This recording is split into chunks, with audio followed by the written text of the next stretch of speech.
policing, and we reimagine how we approach public safety, I think as we proceed with this discussion in the short future, we reimagine what this building looks like, and what the role, sort of we go back to the original intent. What is the mission of the building? Because I think fundamentally that's what we're talking about, both at the national level, and likewise at the local level, is fundamentally what does this building represent, and what's the role of the building?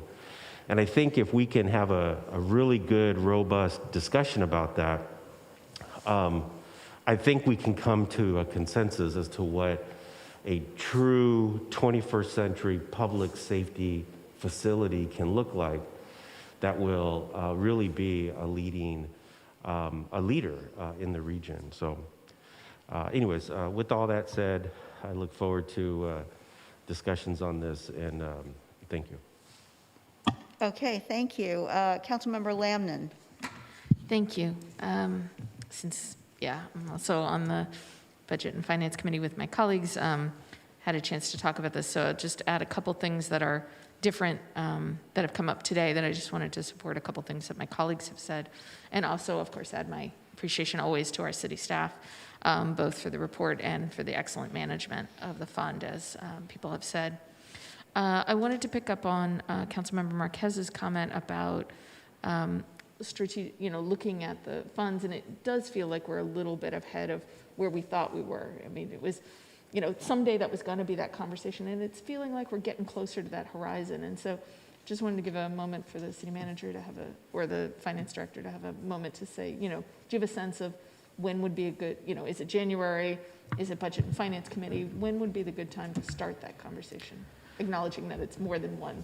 Yeah, I think we can maybe start that obviously I want to talk with our finance director and kind of do a little bit of strategy around it, but I do think this spring, having maybe some preliminary conversations with the Budget and Finance Committee, I think as, we've got a lot of different sort of priorities and competing priorities that are, coming down the pipeline in terms of pressures on our budget, including a recently approved probably $2.5 million increase to our annual contribution to the retirement system.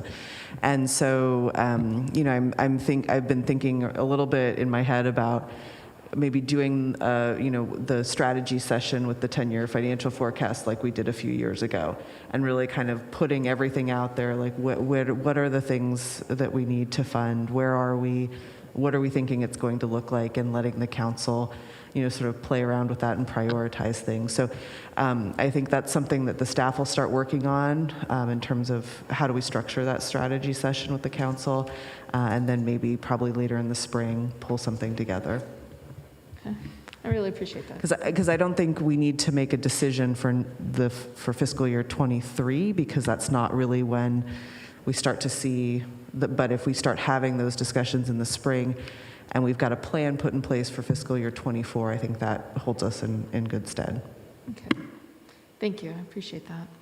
And the other thing is I wanted to pick up on Councilmember Salinas' comments about really using this time where we're looking at public safety and what are not just the current needs, and I appreciate that, the current facility needs, there's some movement for that, but really long term, as we're reimagining public safety, what does the facility component of that conversation? And I don't know that we have all that data yet, but I welcome that conversation when, as we continue to look at public safety evolution, what's working well now and where are we going? Advertising on YouTube helps me. What of those things are working and what do the facility needs look like to support that? So appreciate you bringing that forward. Thank you, Mayor. Thank you. Councilmember Andrews. Thank you, Mayor, and thank you, Director Clausen, for your presentation. I wanted to know if there was any possibility of leveraging some of these Measure C dollars to get to combine with some of the Clean California state dollars for cleaning up the city, having some of those projects. I know we talked to the state about a couple of weeks ago, and I know that there's some opportunities there where it can reduce some of the funds. Just wanted to see if it just came out, so I know you probably haven't had a chance to really dig deep, but just seeing if there's any projects that kind of reduce some of the impacts to this budget, leveraging other dollars. Yeah, I think Yeah, no, that's, I'm not incredibly familiar with it, but certainly it's something we can look into and see how, always interested in leveraging the dollars that we have to try to maximize what we can get, as far as bang for our buck, and or if we're able to sort of use our dollars as a match towards someone else contributing and kicking in to an effort, whether we were going to undertake it to begin with or if it's something new. But certainly, we'll look into that. I don't know if the city manager, I thought I heard you chime in. sorry, Did I you was wanna just say saying, yeah, no, I think something? that's definitely something we'll be looking at. And I think, everything we want to do, we want to look at with a lens of what was the original intent of the ballot measure for Measure C, and making sure that we're staying consistent with what we said we would fund with those dollars. Okay. And what about public art, like using some of these funds to apply to public art in a way that will deter graffiti or deter some areas where they are seeing a lot of dumping? Just looking at some possibilities there to beautify the city. I mean, I think public art wasn't specifically called out in the measure, but I do think we have used our public art program as a deterrent for graffiti. So I think if there's specific areas that have been hard hit with graffiti, there might be a nexus to using some of the dollars to fund some additional murals or public art in that sense. Okay. I think if we can take a look at that, because that can help our maintenance department, I believe. So, and I just want to give kudos to staff. These are some huge projects that were initiated and completed this year and last year, even in the face of a pandemic. So I just want to give a lot of acknowledgement, because it's not easy to do these types of projects. So I just want to thank staff, and thank you for your leadership, Director Clausen and the city manager, for ensuring that these projects were coming into fruition. So thank you. Okay, thank you. And I will echo that last comment. I really am pleased. I think the financial management has been done very well. And, and we have been fortunate to see greater proceeds than we had envisioned from this. But even as far as a year ago, I believe we were looking at a temporary shortfall of funds, negative fund balance. And we're not looking at that now. We're getting over that hump, and then we're seeing in the outer years some accumulation that we will be able to use for some of the things that we haven't gotten to yet. I think, I would hope including the police station, but that is a discussion, and perhaps it is one that we should have, I would agree with the comments of the city manager and leave it to her to decide the timing, but as we work on our strategic roadmap, we could keep that in mind, and and I also do agree. I think that was a very good comment about looking at the police building. The police building, the thing is that we have been looking at that, and over a couple of year period, the cost of that building, I think, more than doubled the projected cost. And that was just something that we really could not consider at the time. But we have to start looking at that again and seeing what we can do. And with these funds coming in the way they are, I would hope that we can look at that in the longer term as we move forward to the 2034, and even potentially, well, I won't go that far out. 2034 is a long ways away, but it looks like we are going, as we complete the capital projects, we will continue to see funds, and we do need to, as a council, start planning for that. So I appreciate everybody's comments on this evening, and definitely all the staff work that went into, Dustin, your job for managing the funds, but also very particularly, as I think Councilmember Salinas pointed out, the early work that was done to bring our pavement management index up to a level of good. And then, of course, all the work that has been done, that was done to build the library, and then Fire Station 6 and all of the other fire stations that were upgraded. We also have more police officers and more maintenance workers on the job because of the funds we're getting from Measure C. So I think we have lived up to the promises that we made to the voters, and I appreciate this, this annual report. And with that, we will now move on to item number 8, which is our 2021 resident survey results. And so we are going to start this one off with a report from our city manager. Thank you, Mayor and Council. And before I turn it over to Miranda Everett, who is with our public opinion research consultants at FM3, I just wanted to share a little bit of background and context for our resident satisfaction survey.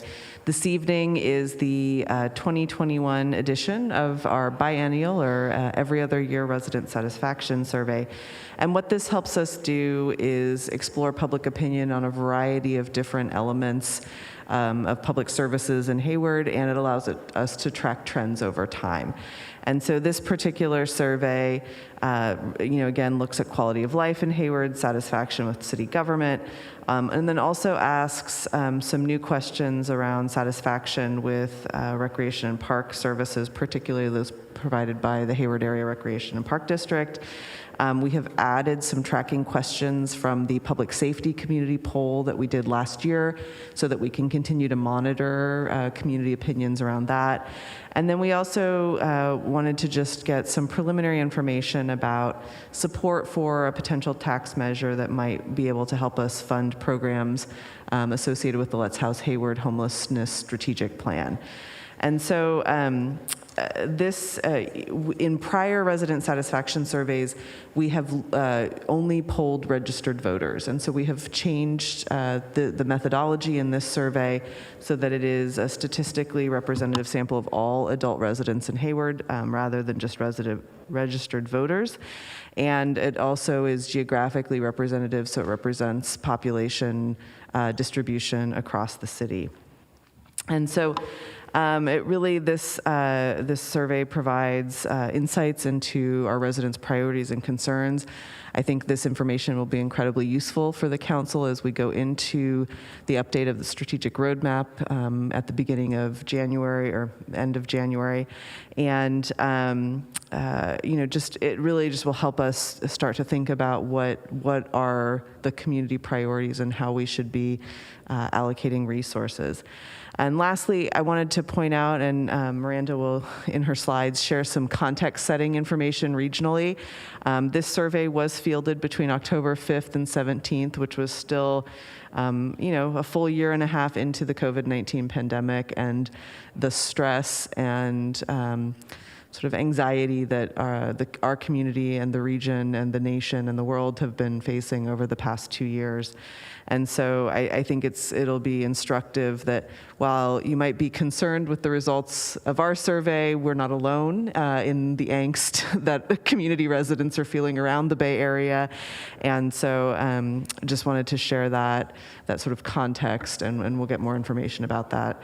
And with that, I will introduce Miranda Everett, who will take us through the presentation. Thank you. It's great to be here. I'm Miranda Everett. I'm a vice president at FM3 Research. We're based just down the road in Oakland, and we've worked with Hayward on surveys over many years, including before I started about 6 years ago at the firm. I think Kelly did a great job kind of setting the scene for what you'll see in the next few slides here.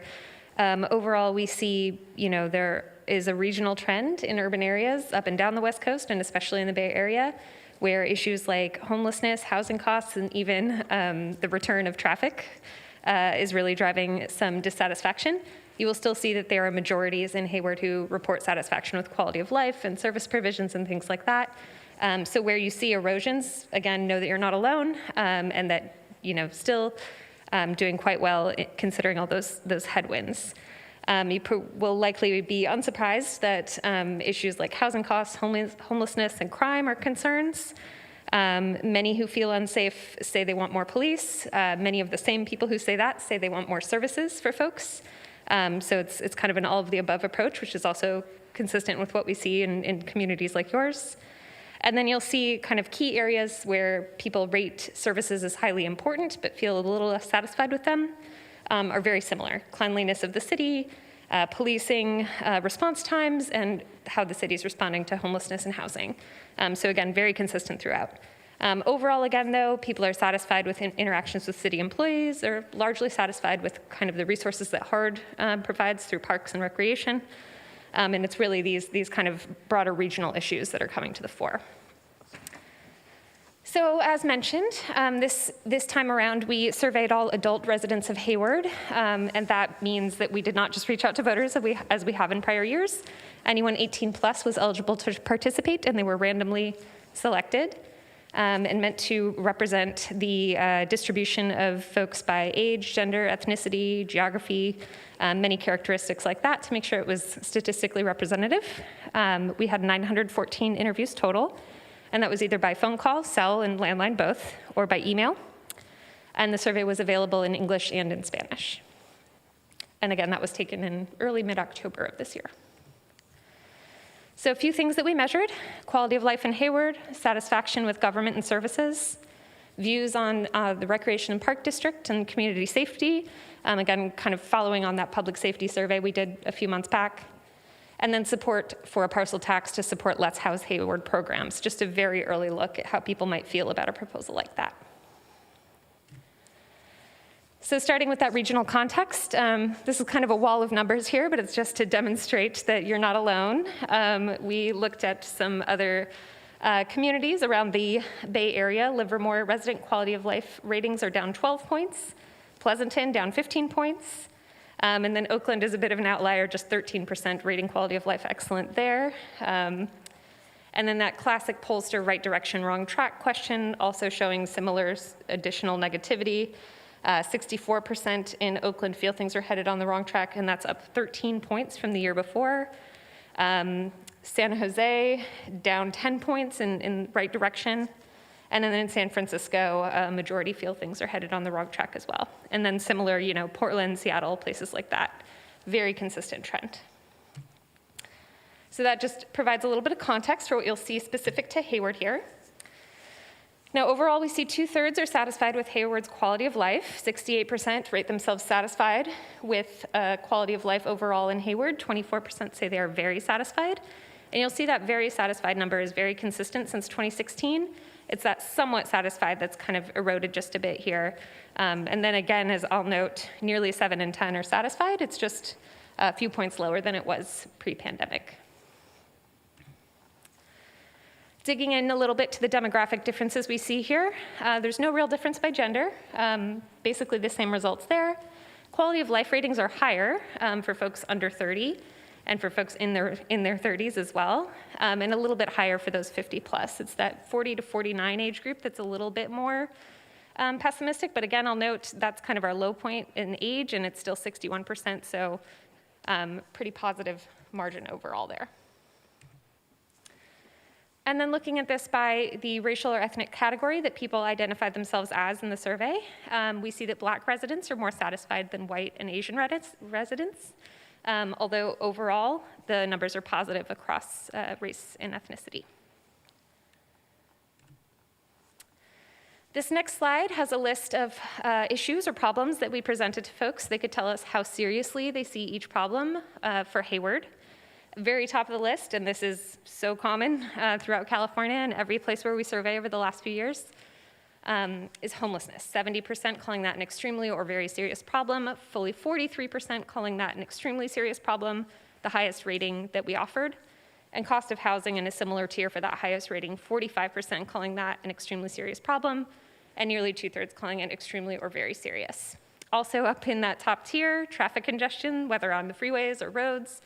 Locally, we're seeing that really kind of recover as people get out and about quite a lot more. And then crime is in the mix as well. Majorities who are concerned about that one, along with quality of public education, tax rates, potholes. Those are a little bit lower on the list of concerns, but still majorities who name them as extremely or very serious. And then issues of relatively lower concern, where that blue bar where people said not too serious starts to get bigger. Those include lack of entertainment, cultural, parks, and recreation options. Most people feel like that's not a big problem, especially compared to the other things we asked about. Too much growth, too many vacant properties, lower down on the list there, as well as litter and graffiti. So again, if you add together the extremely very and somewhat serious, it's a large number, but the intensity is really quite sharply different from things like homelessness and cost of housing. So turning to satisfaction with city government, here we see that a majority is satisfied with the job city is doing to provide resident services. 56% say they're satisfied, very consistent. There with 2019, just a little bit of erosion downward. And then you can see that dissatisfaction number has ticked up. So, the real difference in 2019 to 21 is the number who said they don't know. Now more folks are familiar than before, and more folks are a little dissatisfied. But I will say overall, again, majority are satisfied. And then looking at that number, kind of getting under the hood there and looking by gender and age, we see residents under age 30 and over 65, kind of mirroring their overall quality of life ratings, are more satisfied with city services than those in that middle group. And differences on gender are not too pronounced, although men are a little bit more satisfied than women. And then by race and ethnicity, as people reported to us, Black and Asian residents are slightly more satisfied with city services than their counterparts in the city. Although again, majorities across all racial and ethnic categories said that they feel satisfied. One question we asked while the survey was available in English and Spanish, we also asked near the end of the survey if you speak a language other than English at home regularly. And so that way we captured even folks who may be able to take or feel comfortable taking the survey in English.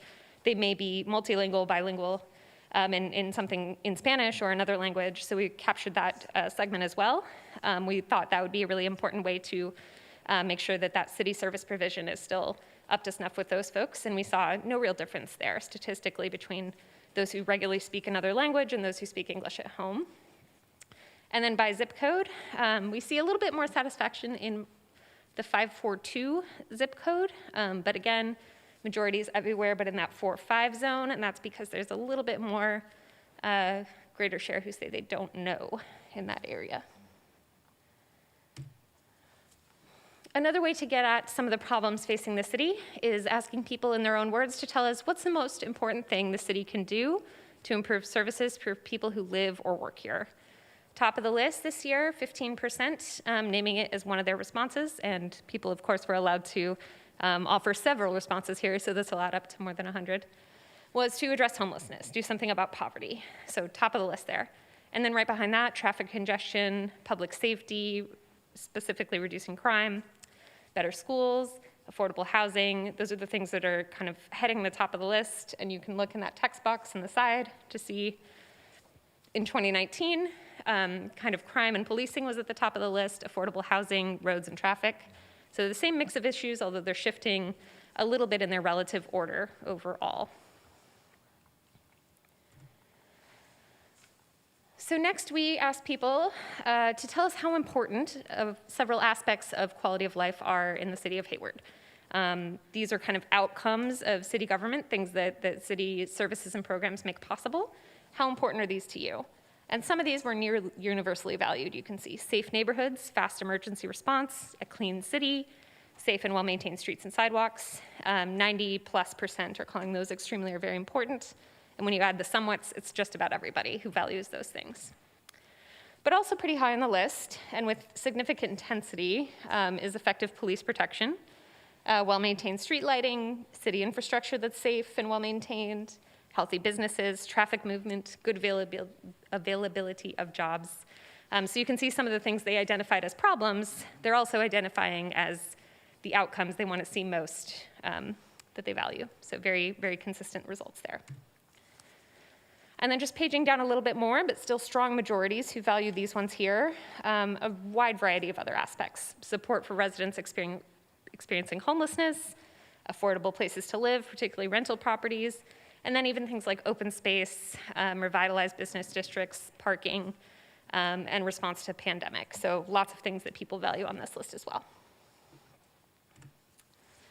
And then relatively lower priorities, although the lowest on the list is important to 40% and 71%, if you had even the somewhat importance there, are things like public art, attractive landscaping, things like that that just rank a little bit lower down the list and have a little less intensity behind them. So we sort of repeated this exercise in the next question. We asked people, how do they rate their level of satisfaction with each of these kinds of programs or outcomes as the city is delivering it now?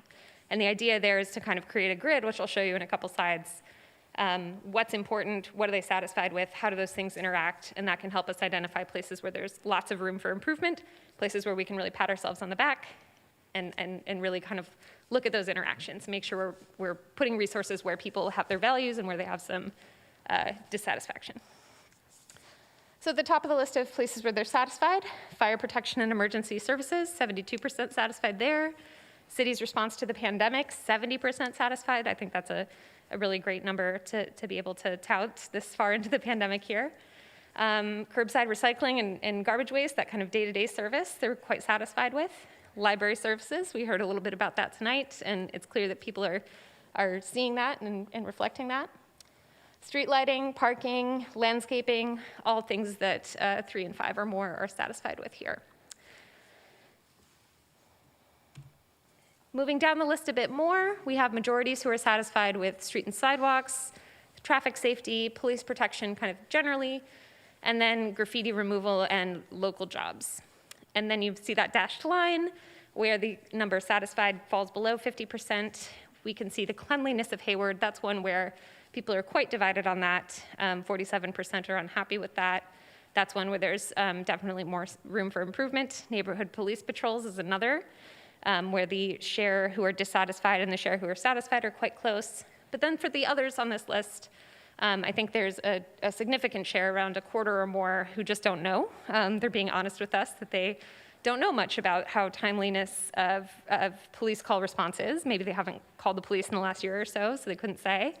The city's strong financial base, they're not aware. And then natural disaster preparation and new business attraction.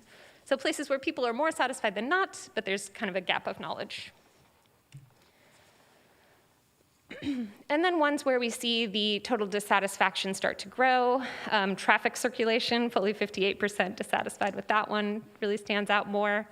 And homelessness and affordable housing. They're at the bottom of the list here with the lowest number satisfied with those, more dissatisfied than not. And then again, one that I will point out is mostly driven by lack of knowledge is reviewing development applications. I think the average resident doesn't have to kind of confront or think about that too often.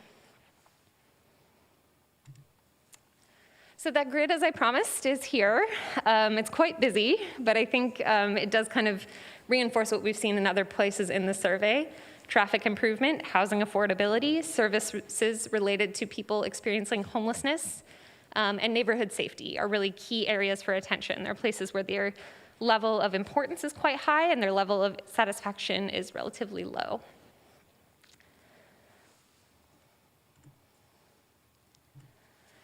So the next few questions are about kind of the city as a customer service and how that relates to people's daily experience. We saw that in the past 12 months, most people did not have interactions with city staff. 40% those said that they did. And here we didn't really specify phone, online, in person, any kind of way. We looked at who was more likely to have had this contact. It was white residents and older residents, as well as residents in the Mission Foothills neighborhood. Those were the ones who were a bit more likely to say, yes, they've interacted with the city in the last year. And then they could give us an open-ended response. What was the city department they had contact with? For most people, it was the police. And they were quite general about that, whether it was a traffic stop or just a kind of noisy neighbor call or anything like that. And you'll see that other bar is 13%. Those are folks who are naming departments that are not the city. So they may be saying EBMUD or something related to the state or the county. And we put those in just an other bucket for you. Street maintenance, public works, utilities, those are the other ones that were more frequently interacted with. And then levels of satisfaction, pretty substantial on each of these benchmarks. Courtesy, 73% felt satisfied with the courtesy of their city employee they spoke with. 66% were satisfied with the customer service. Timeliness, 63% satisfied. Getting your problem resolved, your question answered, 57% satisfied, but a decent chunk who were not satisfied with that, 36%. And then another place where we saw a little bit of a gap is voicing your concerns. While a majority were satisfied, there's 30% who said they weren't, 20% who say, I haven't thought about that before you asked me, don't have an opinion on it. And then as mentioned, we had some key questions having to do specifically with community safety. This first one was just how safe do you feel in Hayward in general, and then doing certain things and being in certain places. We saw 56% feel safe in general in the city, 21% feel very safe, so most folks are in that somewhat category. They may have a few reservations, although they generally feel safe overall. And 25% feel unsafe, just in general. Interacting with Hayward police, 2/3 felt safe doing that. 62% felt safe in the park closest to them. Just walking around their neighborhood, that level of safety is very similar to just city generally, 59%. Driving, mostly safe, and then bicycling, quite commonly people feel a little divided on this one with lots of folks who don't know either way. 22% felt unsafe and 37% felt safe. And notably, we wanted to look at any changes we've been seeing in any of these numbers, and I'll say that the kind of ones outside the margin of error change are walking in your neighborhood or driving on Hayward streets. Those have eroded 9 and 10 points respectively. The driving one in particular, I've been seeing in lots of other research on other topics that there's kind of a sense that people are a little, they seem a little more impolite and out of control on the roads, and especially with traffic kind of coming back. I'm not surprised to see that number tick up a little more. And then, of course, we know race and ethnicity really has a lot to do with how people might feel safe in certain places and times in the city. We did see that white residents feel less safe in general than residents of color in general, but they do feel safer interacting with police. And a lot of these are kind of margin of error differences, but those are two places where the results really stood out as statistically significantly different. So among those who said that they felt unsafe generally in Hayward, and that was about 226 of our overall 900 or so respondents, we asked them, what would make you feel safer? And 51% said they want to see more police presence, more police patrols. We specifically asked our interviewers and asked in the question that people be specific when they say police. Do they mean more police? Do they mean less police? Do they mean police doing something different? And you can see that addressing police misconduct is also up there. But the most frequent response was kind of simple, I want to see them more in my neighborhood. And then another about reducing the crime rate, which is sort of a circular comment, but just a general sense that I would feel safer if crime was lower. And then you can see a lot of people connecting kind of homelessness and homeless encampments to their sense of safety as well. That was pretty frequent. And then, as mentioned, we did a very brief test conceptually of a parcel tax to support the Hayward kind of homelessness goals and mental health and things like that. You can see in that blue box how we worded it. So we had 2 samples just to get a sense of how people react to kind of the sticker shock of $79 a year versus $109 a year. And we saw statistically no difference there, 59% versus 55% support. A little bit higher for the smaller amount, as you might suspect. This kind of measure might require 2/3 support, so it's not quite there on its own. But I'll note this is a very early conceptual test. It doesn't have a lot of the kinds of accountability measures included that would be in a 75-word ballot measure. It doesn't have the kind of full test of explaining how the money would be used and things like that that we would do in a real ballot measure feasibility survey. But overall, I think it's a pretty clear indication that there is some appetite to explore this idea further. And now we have time for council questions and comments.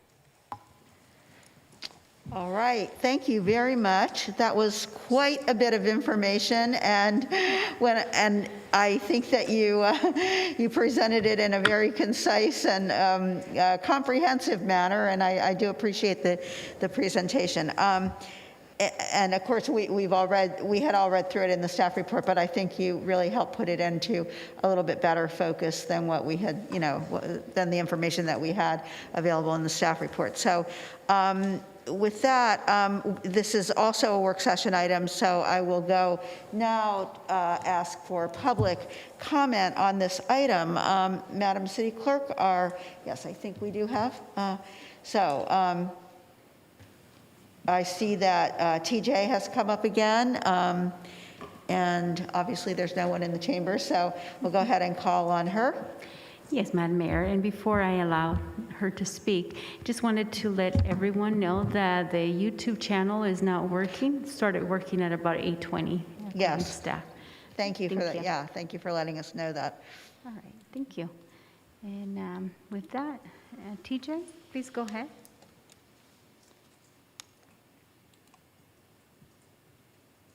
Hi, can you hear me? Yes. You Go can hear ahead. me? Yeah, yes, we can. Go ahead. Okay, so sorry, it told me to unmute a second time. I apologize. So yes, this is TJ again with Hayward Concerned Citizens. It would have been nice to know of plans for the survey ahead of time in the future. I think I did get a call from FM3 Research, and I had skepticism about it being legit, so I hung up. So my bad. I will remember that next time. I just wanted to comment on the sentence about the survey gauging resident support for a hypothetical parcel tax measure of $89 a year on all residential and commercial property, the equivalent of less than 25 cents per day, to raise approximately $3.5 million annually to fund and sustain current and new programs and services identified in the city's Let's House Hayward homelessness response strategy adopted in July 2021. If a measure is passed, if a measure is placed on the ballot to vote on a parcel tax, I will not be voting yes on it, and I will explain why. Because the money comes out of general funds, there's never an assurance it will be used for what residents voted for.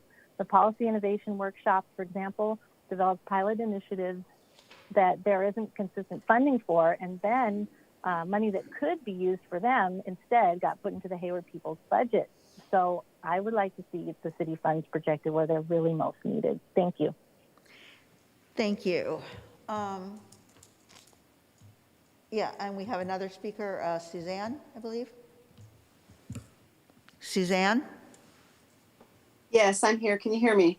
Yes. I definitely plan to vote no on a parcel tax to fund the homeless. You have more than enough federal COVID funds for this.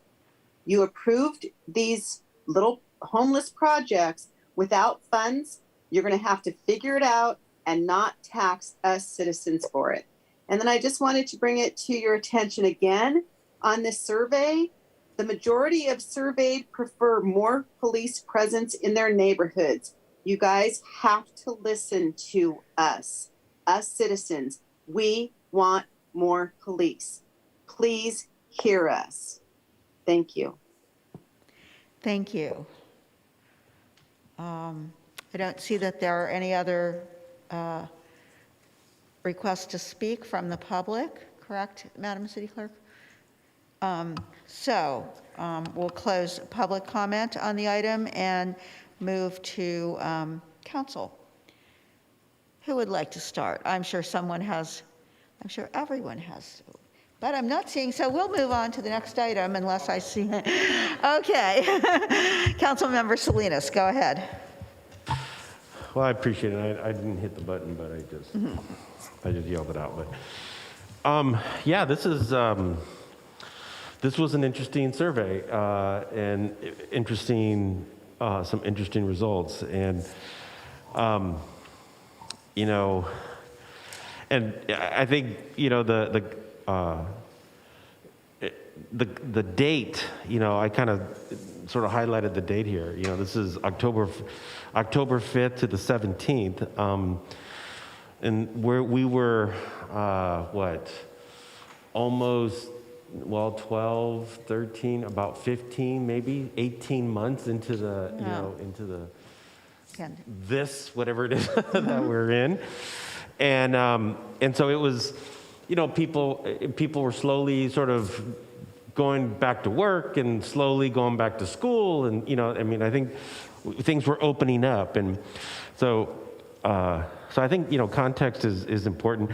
I appreciated you comparing and contrasting, Livermore and sort of the regional cities. We are not alone. And I think some of those trends can certainly be explained. So I appreciate that. Another observation is homelessness, of course. I mean, I don't know,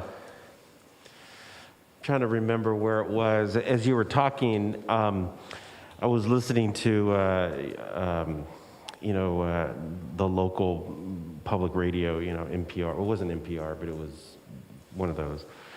Might have been The Forum on Channel 9. But anyways, and yeah, I think they, homelessness, no doubt, is a central, and I think you called it a serious, issue. And yeah, and I think, that is, and I think that it's mirrored here in the city. We've certainly been responding to it, and we've invested a lot into it, and we're doing as the best job as possible that we can with the resources that we have. So so clearly, this data point isn't telling us anything that we don't know or we don't see every day. So I think that's important. Another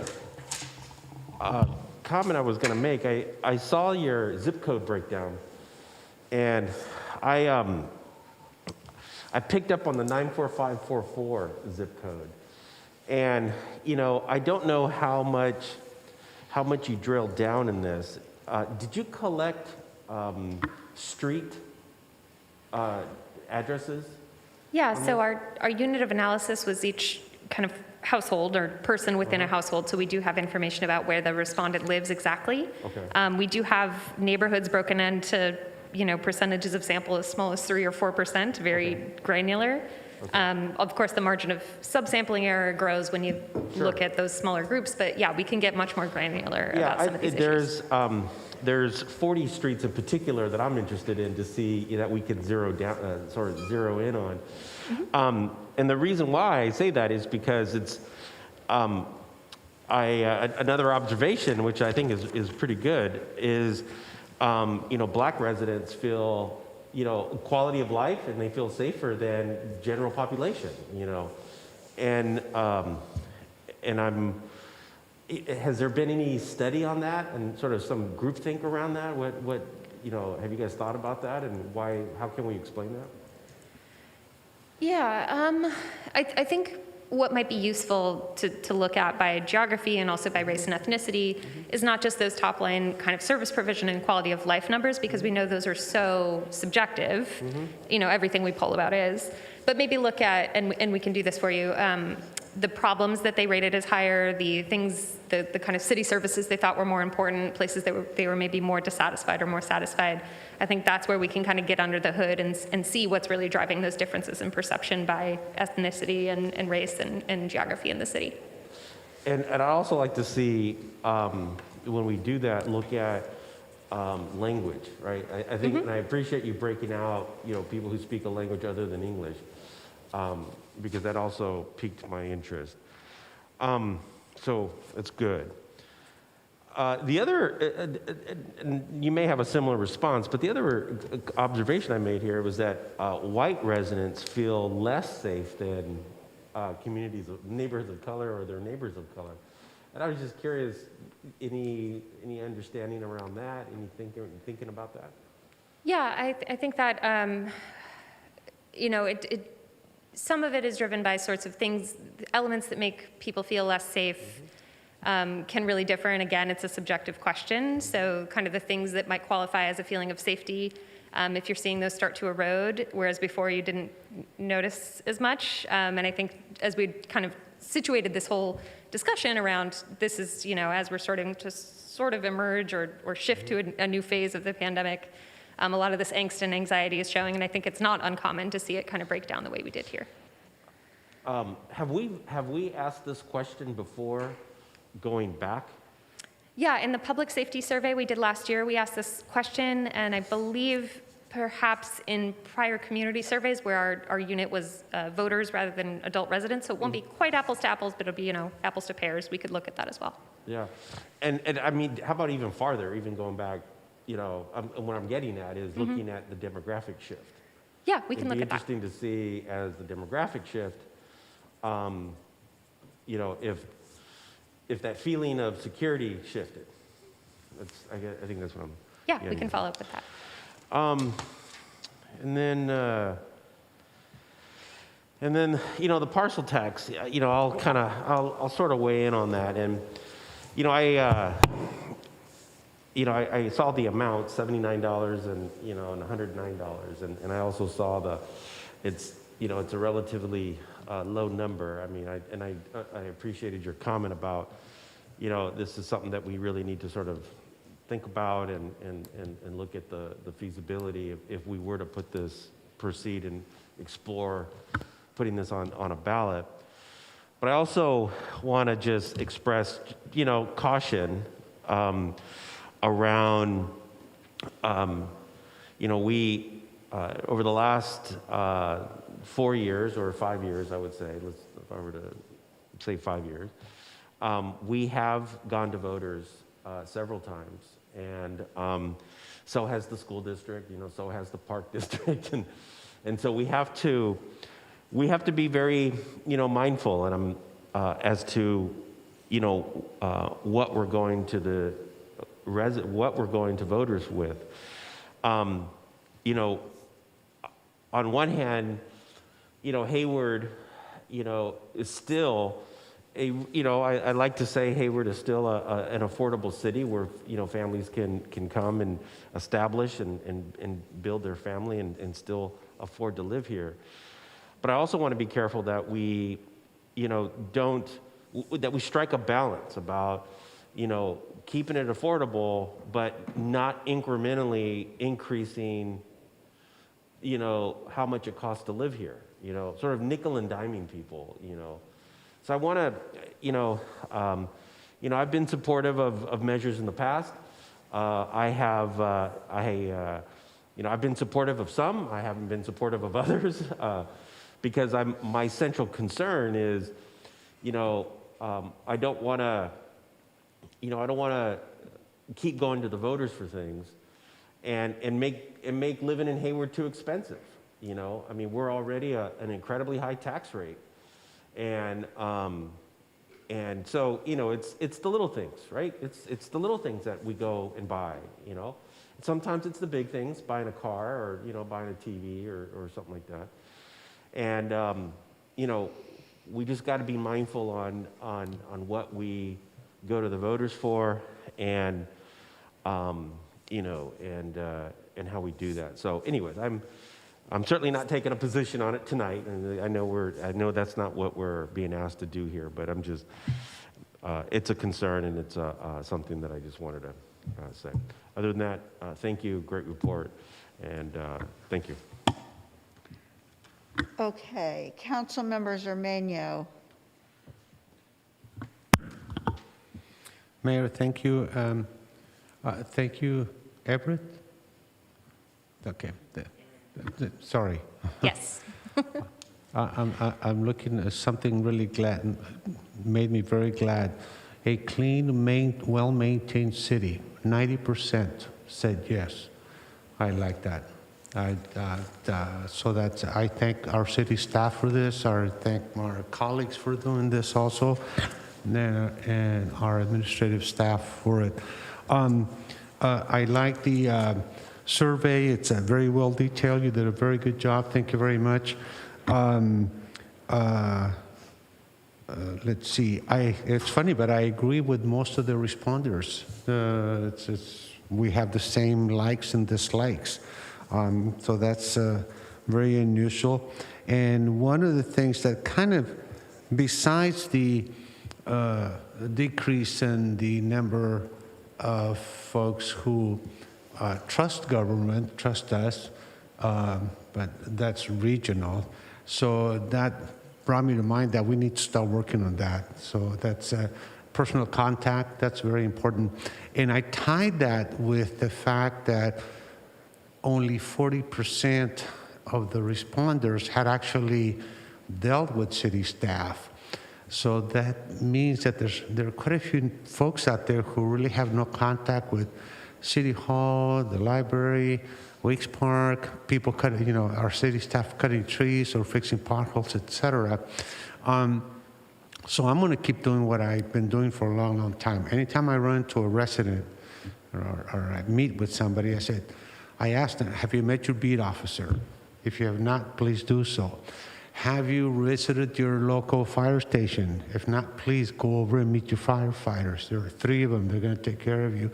And they actually follow through. So I think that's something that we ought to encourage all of our residents to do. So I'm pleased with the job. And we do this not every year, do we? Every 2 years, right? Okay, all right. So I want better numbers in 2023. So thanks again. And we'll see you in 2023? Yes, Very good, thanks. gladly. Okay, thank you. We'll go to Councilmember Wahab.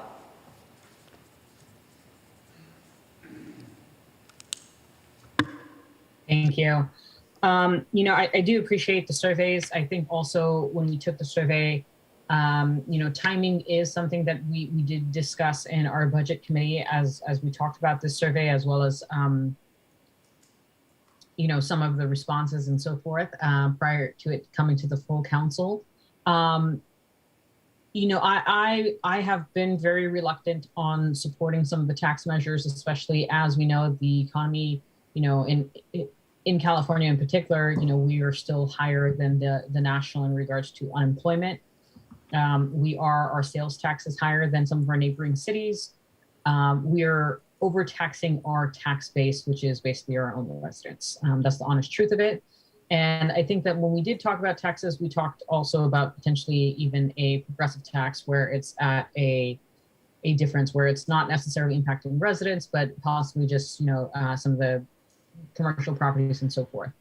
I also think that one of the considerations, I appreciate that a lot of the Hayward residents also feel very strongly about the homelessness because that is growing. It's growing across the region. And we have, sadly, we're the #1 state with the most amount of homeless folks in the country. So as wealthy as we are, we still have to do more. But one of the things that I brought to the Budget and Finance Committee, I want to say last year, that was supported by our Hayward police officers, as well as Hayward firefighters and our larger Alameda Labor Council, was discussing and prioritizing our cannabis revenue.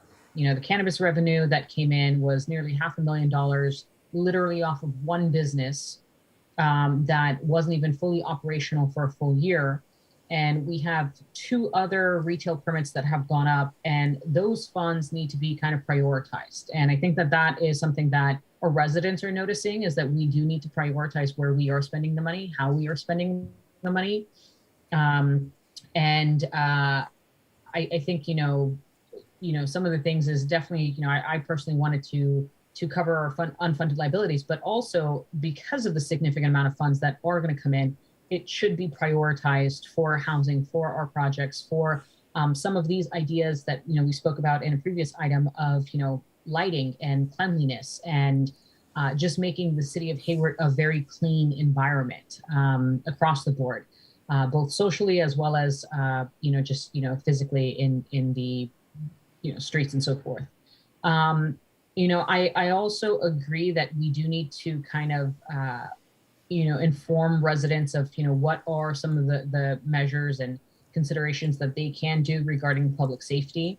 We are working very much so that all residents feel safe, right? Not just one group or one part of the city or anything like that, but all residents. And I think that that's going to take a little bit more communication and transparency and promotion of some of the efforts that we are doing. I think that needs to be continuous. And I know we spent a lot of time on the policy innovation workshops, but I also think that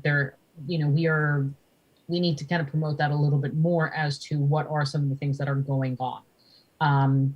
We know, for example, PD's social media posts with, some of the robberies or attempted robberies or issues that they've been, dealing with in the confiscation of certain weapons and so forth. But then also our firefighters, a lot of the healthcare related issues and making sure people feel safe and that they can talk to somebody and, expanding on that healthcare environment because 61% of our 911 calls are, again, not necessarily crime related. So just making sure that we cover that. This is incredibly informative. And again, I think that it is, based on what time frame we take the survey and things like that. But because we are, taking a look at this, I do think that we just need to prioritize is what is truly important and what are some of those back burner issues, in my opinion, that residents have asked for years and we have not put on the agenda because either it was not too large to be a priority, or we said we're going to do it somewhere down the line. Eventually, at some point in time, we are going to have to accomplish some of these goals. So, like I said, the streetlights on industrial and some of these other areas, some of the roads and pavements and things like that, even if we kind of have like I will call it a tiger team where they can kind of just focus and get the call and kind of do a spot check throughout our city. I think those things are incredibly important as we also do our strategic planning for in the next month or two. So those are my comments. And again, I do appreciate all the folks that work to take in the survey. And I hope that we can address some of the issues that are there. And I wanted to ask, was there any significant responses that were uniform in regards to their open-ended, responses? I just kind of want to ask that. Yeah, so nothing's quite uniform, of course, but I found it striking that, when you kind of combine some of the top issues that people said is the things that the city could do to improve services, homelessness was the top 15%. If you put that into a similar category with affordable housing, that's another 8%. Road improvement and traffic and things like that. So when you start to collapse these categories, you see like a very strong sense, and I think that was consistent throughout the close-ended questions as well, that homelessness, traffic, safety, those are really just the most key issues that we see kind of again and again in different places in the survey. And when we gave people the chance to tell us in a paragraph if they wanted what they care about, they said kind of the same things there. Awesome. No, I appreciate that. And just the fact of you're talking about traffic. Traffic is in over the course of several years now, I feel like traffic has been kind of a growing priority for a lot of residents. I know, like, for example, on Hesperian and even A Street, at certain points of time, it's gridlock. You can't even get out of your apartment complex. You can't get onto a main street. I will also highlight traffic as a big concern for me because as Hayward Unified is also considering closing down multiple schools and people and families are traveling further and further. And let's say their kid has to, they have to drop off 2 kids at 2 separate schools. That is going to just grow. And I think that we do need to pay attention, and I'm going to highlight this here and now as to how our traffic is impacted and what can we do to kind of circumvent the problems that we're going to foresee because of these closures as well. And of course, housing is always my priority, but I think we talked about that quite a bit. So again, I do appreciate it. I appreciate all the people that called and texted and, did the survey. So thank you. And thank you for this information. Appreciate it. Okay, thank you. Councilmember Andrews. Thank you, Mayor. Thank you for the presentation. I was actually disappointed to see public art ranked a little bit lower. I think people may not understand a lot of what public art can do because it actually can help with public safety. And so I just was curious, was there any discussion when you were discussing public art making that connection, or was it just presented as public art to make the city look nice? Yeah, so it was presented just as, providing public art, pretty straightforward. But I think what you've highlighted in some of your earlier comments as well as just now is the impact that can have on reducing graffiti and blight and public safety. So some of those outcomes that they really value, I think that's a way of serving that outcome, but there's work to be done to connect the two for folks. If you just ask them about, statues and fountains and stuff, they're like, yes, I love that, that's nice, but you also asked me about safety and libraries and things that seem just much more central. So I think to the extent that we can connect that to the other things they care about that have to do with safety and graffiti and blight and kind of having just a clean, well-maintained, nice-looking city, those are things they care about. It's just that one piece of it, we just need to make that connection more clear. Okay. Yeah. And were they specific about what type of crime that they're nervous about? We didn't ask specifically, just kind of for time constraints about, property versus violence, different types of crime. We can look at the open-ended questions and see if they were more specific. I do recall a mix of just kind of the, so-called porch pirates and just general kinds of feelings of unsafety that are just more general. But we can take a deeper look, but we did not really dive into each category specifically. Okay, I'll be interested to see some of the responses to that, if they do have any more detail. Just one of the things that I just would like to note is that I know a lot of the news stories that we're seeing about some of the crime is happening regionally. And so just wanted to highlight that it's happening across the state, it's happening across Bay Area, and there needs to be a regional approach. I think there's an unfair burden on our public safety staff to address all the things that are impacting our city that's happening in every city. And I feel like there is some responsibility for businesses to protect property. And I know that PD is assisting and helping, but I do feel like there's a perception there that there is higher crime where it's happening across the Bay Area. So just wanted to know if there was any open-ended responses in relation to that. Maybe not, but I just wanted to see if there was any anything that was related to that was discussed. Yeah, we can look into that. And like I mentioned, I think this is kind of in line with what we see regionally, that crime is kind of bubbling up higher, especially because, we're in a regional news market and that stuff kind of travels across, city lines. And so kind of feelings of lack of safety or anxiety and things like that, we ask about City of Hayward, but they may be thinking more holistically about it. So we kind of see those things kind of ripple through in a regional way. Okay. Yeah, and I think these were, the survey was informative. I will just also have this one caveat in saying that a lot of people in the population doesn't necessarily want to talk to a government hired consultant to discuss government services. So I do think we need to also just keep that in the back of our minds when we review these responses and think about who of that 800 people are, is being asked these questions, because a lot of people are not answering these questions. It is a pool, it is a survey, but there's other people who have different opinions. So I just want to make sure people keep that in mind.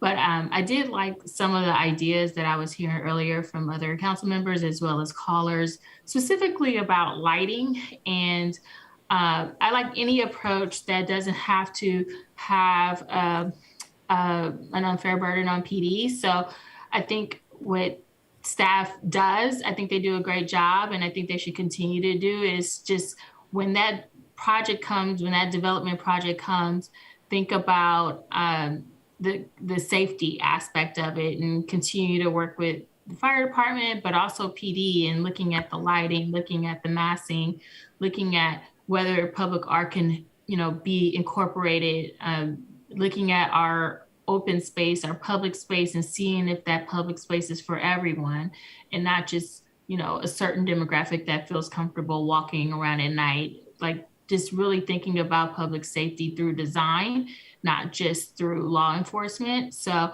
I agree with the increased lighting, but I do think, again, even though public safety was ranked lower, putting that putting that Instagrammable moment in an alley is going to bring more eyes on the street. It's going to bring more activity.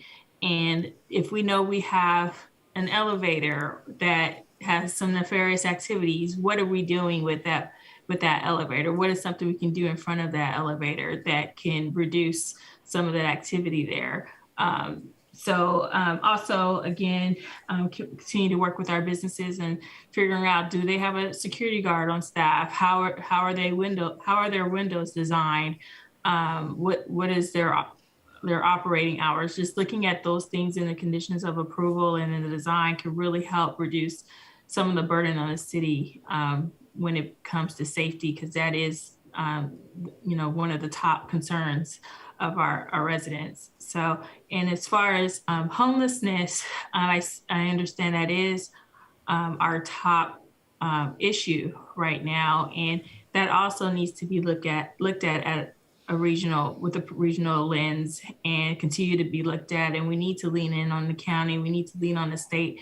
And we need to lean on the federal government. California has great weather, specifically the Bay Area. And it's a lot, the people are asking, why is there so much homelessness in the Bay Area? It's the same reason why we're all living here. We have great weather. So what is the federal government doing to help us? And what can staff do to lean into these other agencies to help us? So that's just something that I think we should really press on, because it's an unfair burden on Hayward to solve all of homelessness, and people need help, but a lot of it is weather. So just wanted to remind people of that. Thanks. So are you praying for a good freezing cold snowstorm or something? Wouldn't that be fun, especially, this time of year? But no, I'm sorry. That was a serious comment, and I know that does help feed our regional homeless problem. Next we'll have Councilmember Lamnon. Thank you, Mayor. Just wanted to build on a couple of things I heard. One, I appreciate Councilmember Andrews talking about activating public spaces, and certainly that's always, we know the value of that. And so, obviously that needs collaboration on a number of fronts, but just as we start to think about how we do that, just kind of wanted to put that out there as a strategy and support that. And obviously wanted to add my appreciation for the thoroughness of the survey, the inclusivity of the survey design. And I think, as was said, this is dense data and it's good stuff. And I think will be, as we do strategic planning and so on, it's going to be a good touchstone going forward over the next couple of years. So I appreciate having that strong touchstone. And the last piece is, I know Councilmember Marquez has talked about increased lighting for years, and both Councilmembers Andrews and Wahab and maybe a couple others have talked about it tonight. And I wanted to just also add to that, certainly I support more lighting. And also, one of our community members raised the idea of dark skies initiative and the ability to see stars at night, and that there's value to dealing with light pollution, and that those are not actually as opposite as they may seem. And so as we think about, are there more economic ways? I mean, right now a light pole is, what, $250,000. So are there ways to bring more lighting into a community that perhaps are more economical, as I think Mayor Pro Tem Wahab mentioned, but also perhaps don't add as much light pollution? So as we think about capital improvement projects, I just wanted to put sort of a thought about that as well. Thank you. Thank you.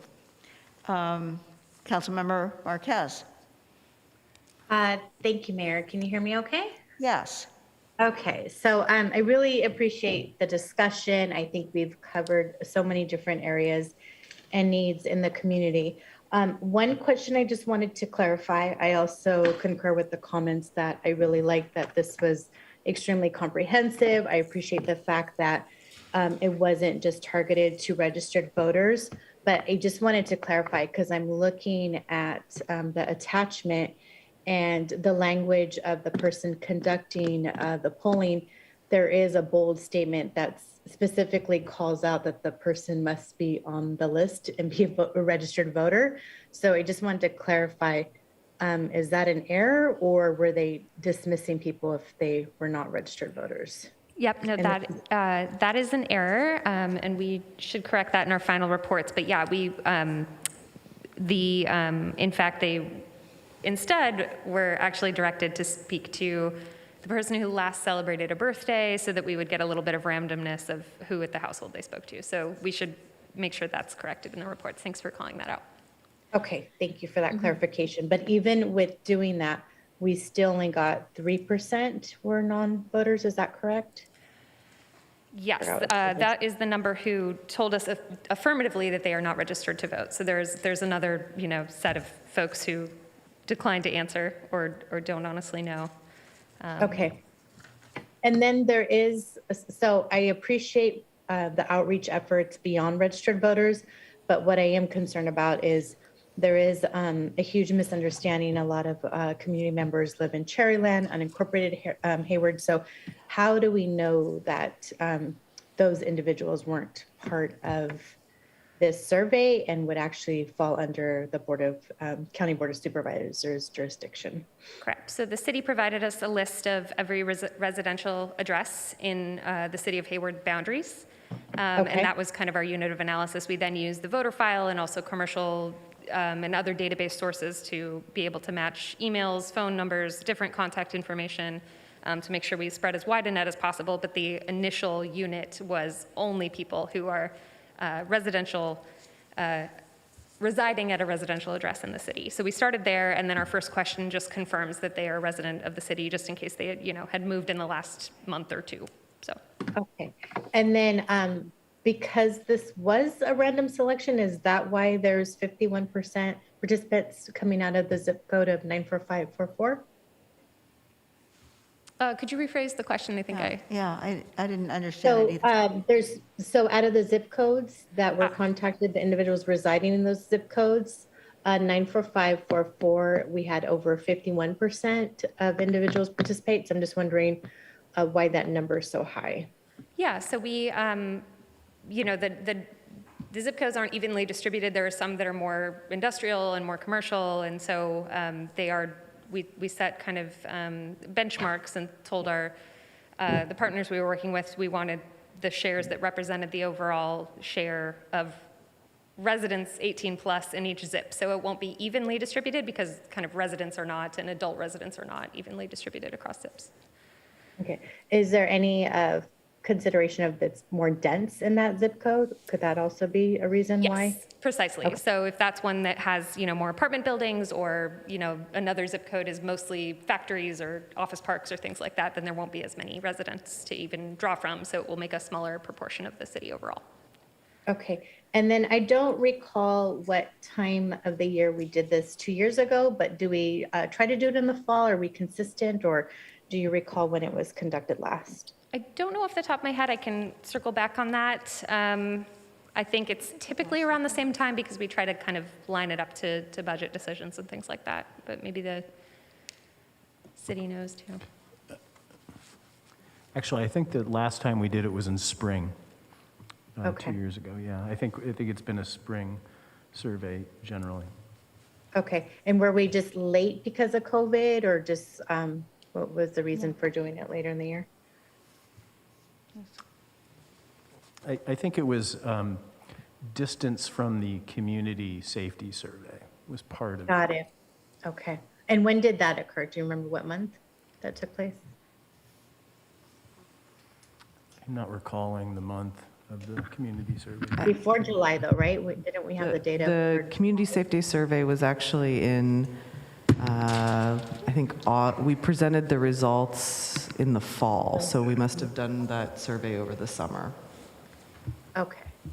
I feel like we voted on that stuff in July, though, so I think we had it. I think that was the scope of work for this survey. Okay. Potentially. Let us go back. Yeah. Sorry. We're a little. We've been doing a lot here, people. Yes. Okay. So I really appreciate the information. I think it's going to be helpful when we have our discussion regarding the strategic roadmap.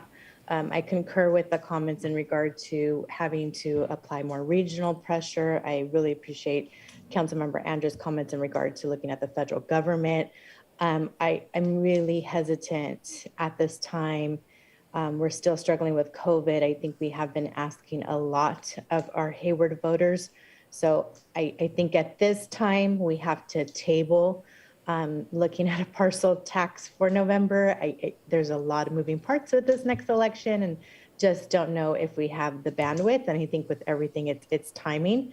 I appreciate the survey, the touch point, and we'll obviously revisit this again more than likely in 2 years.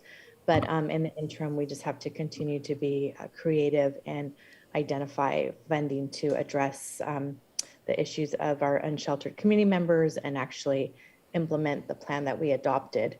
I also really appreciate the comments about planning, and hopefully planning commissioners or staff can convey some of these comments to that body. I know that myself, Councilmember Lamnin, and Andrews have been strong advocates from when we were on Planning Commission about design and making sure that we're doing everything possible to just make our environment, our community more inviting. So one thing I just thought of, I know when I walk neighborhoods, not everyone has the means to add the lighting, especially to the older homes on the side of their garage or the sensor lighting. I'm just wondering if staff is aware of any type of funding available, grants, any way that we can provide any type of financial assistance for, I think it's those small measures that would make a big difference in neighborhoods. So I'm just wondering if we've looked into anything like that. In terms of like around their particular homes or in their neighborhood? Around the home specifically, like if someone wanted to install additional lighting just to do their part in making the neighborhood feel safer. We do have through the CDBG program our small home repair grant program. So which is, you need to be income eligible. It's typically, it's, I don't know that we've used it for safety measures, but I know we've used it for home repairs, and that might be something we could look into a little bit, see if we could do something with that program. Okay, and then I would also encourage the community as we continue to have these discussions in regard to police reform, public safety. I think we all need to really have some honest discussions about, other opinions of safety and how we go about making each other feel safe and welcome. But I think there is a creative way to kind of expand or build upon what used to be the Neighborhood Watch program. So I think there's a lot of opportunity to take this type of information from the survey and see how we can build more of a community and get more buy-in. I just feel that it's going to take those actionable items coming from these community leaders that consistently call in that will make a difference. But I do appreciate the comprehensive survey. It's definitely something I will keep in mind as we continue to adopt policies here in the city of Hayward, and then just ask city staff that we please have copies available for our retreat so we can use this information as a reference point as well. But also keep in mind that although it's a great statistical spread, we also have our one-on-one conversations with our community members, and we know some of the thoughts and concerns as well. So we'll have to continue to incorporate that information as well. But thank you for the detailed presentation. Thank you. And I did look up the dates of the prior surveys. The public safety was October 2020, and the 2019 community survey was April 2019. So we were doing about a 6-month, gap between each one, which is why we were doing October rather than spring. Got it. Makes sense. Thank you so much. Sure. All right, thank you. And I'll just echo a lot of the comments. I do really appreciate the comprehensiveness and the increased effort to be more inclusive in this survey, and including not just surveying voting residents. And it's disheartening to see the somewhat downward trend in satisfaction, but at the same time, it is heartening to see that 2/3 are satisfied, and also to hear, we aren't the only ones. And I can totally understand that, because I think COVID has had, and the things that it has brought with them have have affected people's psyche in a lot of different ways. And I think we have, and when you think about this survey just having been done in the fall, when we were just starting to really come out of, things like the shutdowns and not being able to see each other, I think that the results are really pretty good. And I really want to commend staff, especially because it did stand out that the section on the services provided and the responses by staff and all of that were a little bit higher than a lot of the rest of the things. And so I just wanted to call that out and say staff, I think, has been very responsive during this time, and that showed up somewhat in this survey. And also just the pretty good score, again, a little higher than the rest in how we responded to COVID and the services that we provided. So I do think that stood out. Homelessness and how we're dealing with it is obviously a problem in the entire region, if not the state, but definitely in the region and in the county. And I just want to say that this is something that we do have to work with our other partners with. People without shelter do not recognize city boundary lines, really. And as someone pointed out, we do have that weather that allows people to live on streets. And there are just such a variety of factors that lead into this, or reasons that people find themselves in this situation. And I know that we are making great efforts in these, to address these issues. We're having really good success at our navigation center in moving people into permanent housing. I don't think people are so aware of that happening, or even that exists. But I will also say that the city manager and I in particular, well, first of all, I want to recognize the Housing and Homelessness Task Force and the work that they've done in bringing project, ideas to us that we're trying to move forward. We have the Let's House Hayward plan. We will be moving that forward. That certainly is something we will consider when we're doing our roadmap and when we're looking at how we're going to spend some of that accumulating Measure C money. But also, it's being addressed by cities and particularly mayors throughout the county. And just so tomorrow, the city manager and I will once again be meeting with coalition of mayors in the county that has been working on ways that we can better work with the county officials to get needed funds directed toward this issue and work with us better. And a lot of it also involves the health system, and particularly the mental health system, and responding and having adequate, services to respond to those needs. And so I want to commend our city manager, who's been working with a city manager task subgroup in this ongoing mayor's coalition that we have, to come up with a pretty good, I forget, what are you calling it again? Like the strategic plan, or the? It's the framework for coordination with the county on homelessness funding. And yes. So we're actually having, the mayors are having a joint meeting with the Board of Supervisors on December 13th to discuss this framework, which would then be included in the, oh my gosh, there's so many different plan names. I think it's the Everyone Home plan that is being developed by the county.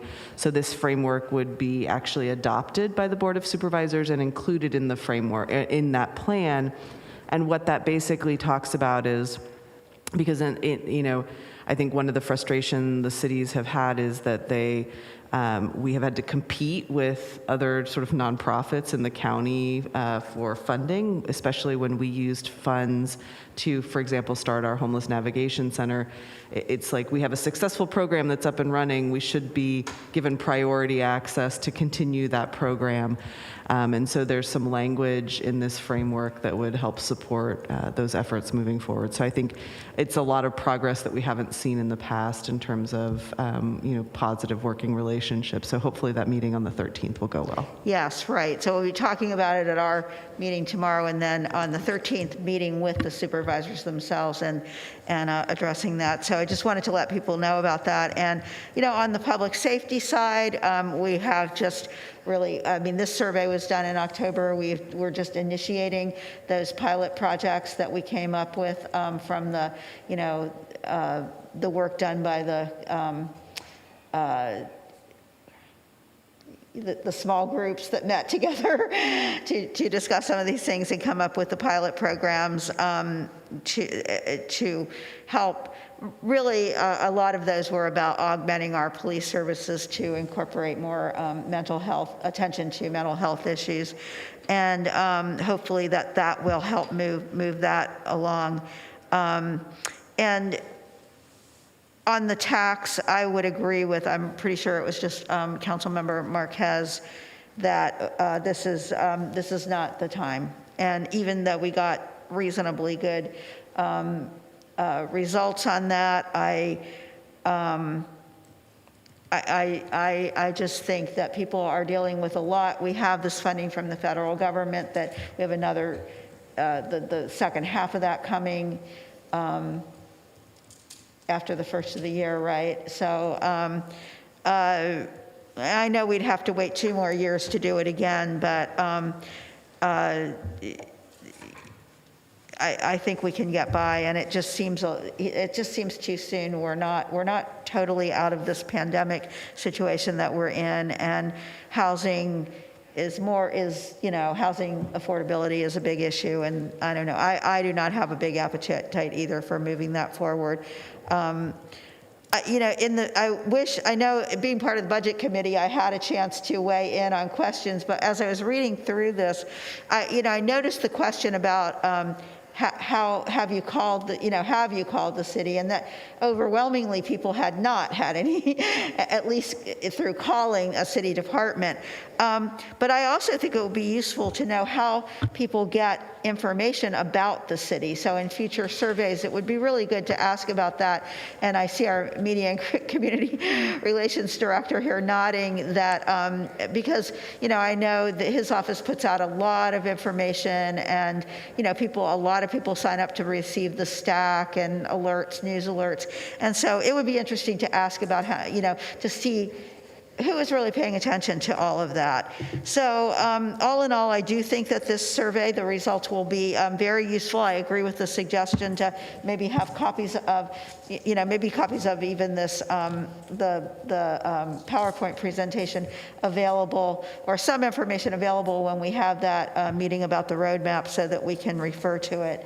And with that, if there are no further comments, I'm not seeing any hands raised, I think we can move on. But thank you very much for this report, and I think this is something that we've all read and took to heart, and it will stay with us as we develop, as we go along with our work of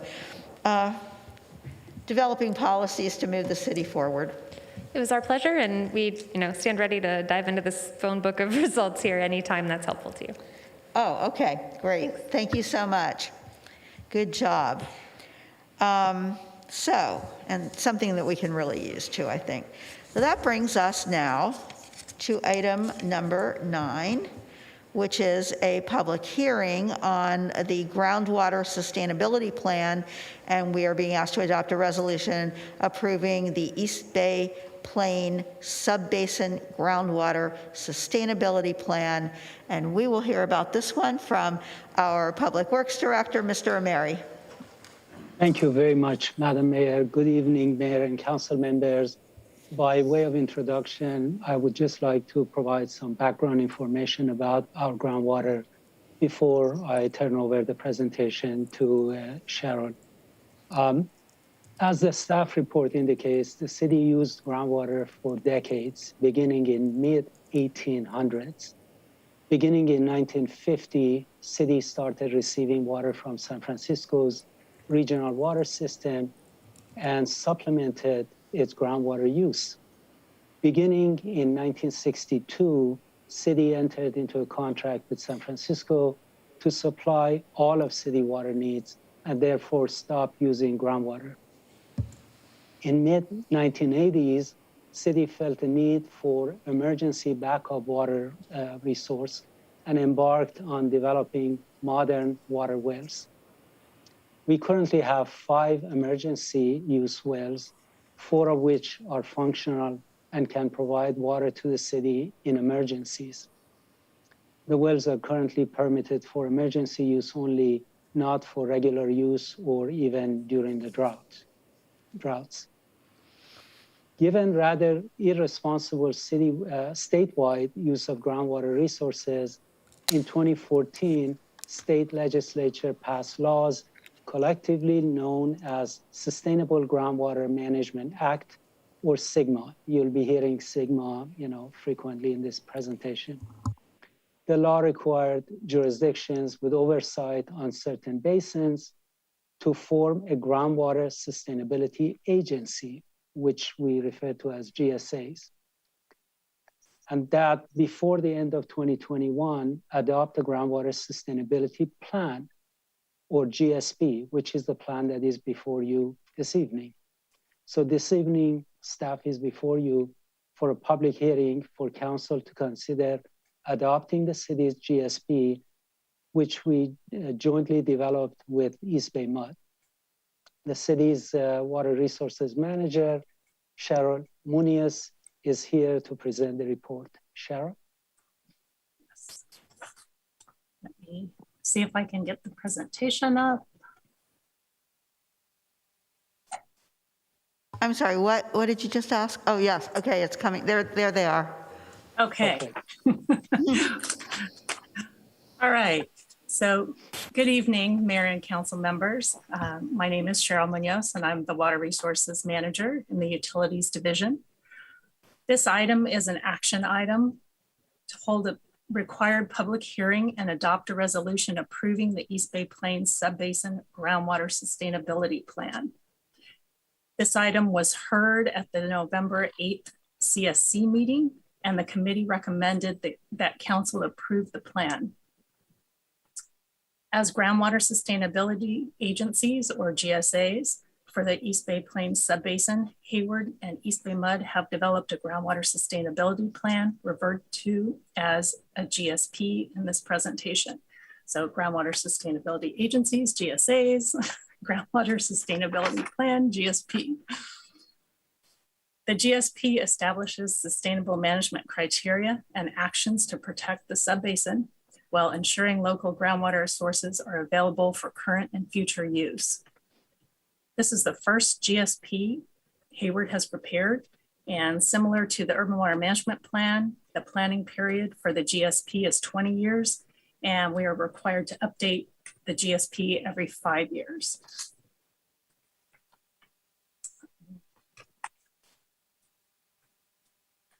Oh dear. Not advancing. There we go. So I'm going to give you some background on the GSP and provide a brief overview, talk a little bit about the comments received during the public comment period, and then review the schedule and next steps. As Alex mentioned, in 2014, in response to extreme drought conditions and historic low groundwater levels, the California State Legislature enacted 3 bills that collectively comprise the Sustainable Groundwater Management Act, or SGMA, with subsequent amendments in 2015. SGMA requires the formation of GSAs and the development and implementation of GSPs for groundwater basins that are designated by DWR as medium or high priority. The East Bay Plains Subbasin is a medium priority basin, meaning that it's not critically overdrafted and it's not an adjudicated basin. As you can see on the map, the basin underlies East Bay Mud service area in the northern portion and Hayward in the southern portion, and is subject to the requirements of SGMA, including the requirement to be covered by one or more GSA, and to prepare and submit a GSP to DWR. The squares show the 3 overall phases for the GSP. Phase 1, shown in the red square, was the formation of the two GSAs for the East Bay Plains Subbasin by Hayward and East Bay Mud in 2017.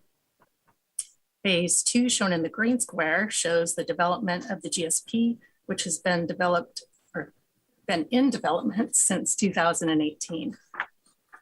The GSP required to be submitted to DWR by January 31st, 2022, which is what an approval action by council tonight will allow us to do. There was stakeholder involvement throughout the development of the GSP, and I'll talk a little more about that in the next slide. After the GSP is adopted, the GSAs will continue with implementation of the actions included in the GSP, as well as continue with public engagement as indicated in the third square for phase 3. The key takeaways are that stakeholder outreach and involvement meetings will continue, and that public hearings and adoption by both Hayward's and East Bay Mud's governing bodies are required before the GSP can be submitted to DWR. Development of the GSP was supported at various levels of input from staff, consultants, and the public. Moving down this graphic, the technical team consisted of staff members and consultants who developed and managed the GSP project. And there are 3 groups of public participants: general stakeholders who participated in public meetings and provided input on the development of the GSP. The Technical Advisory Committee reviewed the technical work products and provided comments and recommendations. And Interbasin Working Group met quarterly and included participants from neighboring groundwater basins and discussed issues related to potential impacts on neighboring subbasins. Now I'm going to talk a little bit about the main component or the heart of the GSP, sustainability of the subbasin. The pyramid in the left portion of the slide illustrates the process that the GSAs will use to get the sustainability goal that's at the top of the pyramid. The sustainability goal is to manage and protect the subbasin in a manner that avoids undesirable results while continuing to collect and analyze data to support decision-making to evaluate new groundwater opportunities for beneficial use. At the bottom of the pyramid, SGMA requires that the GSAs consider 6 sustainability indicators or areas of potential concern in their GSPs. The 6 indicators are lowering of groundwater levels, reduction of storage, seawater intrusion, degraded water quality, land subsidence, and surface water depletion. SGMA further requires that the GSPs define undesirable results that could occur for each of the 6 sustainability indicators. So the GSAs developed sustainable management criteria or metrics that would indicate when an undesirable result would occur for each of the indicators and when the sustainability goal is achieved or maintained. In addition to this work, hydrogeologic modeling of the basin was done. Based on previous reports and studies, as well as the modeling, it was determined that groundwater levels are stable and the basin is sustainable. Even under projected future conditions, the pumping would be well below the sustainable yield.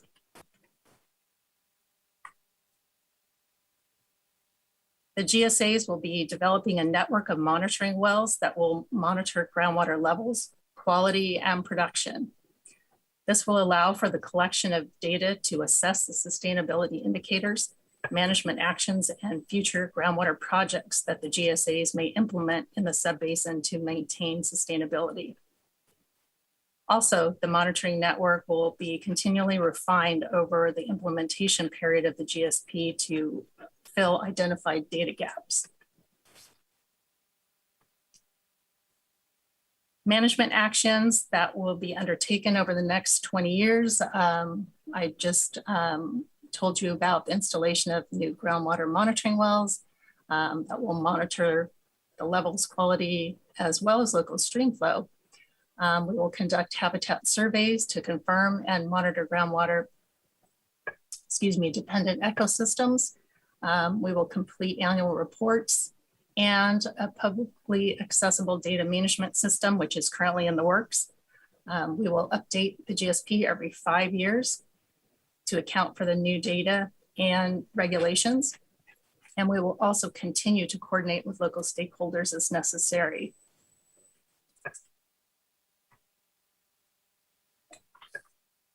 So we had a 45-day public comment period, and we received a total of 5 letters. All of the comments that were received were addressed through a combination of clarifying responses that we included in the appendices of the report, as well as edits to the GSP itself.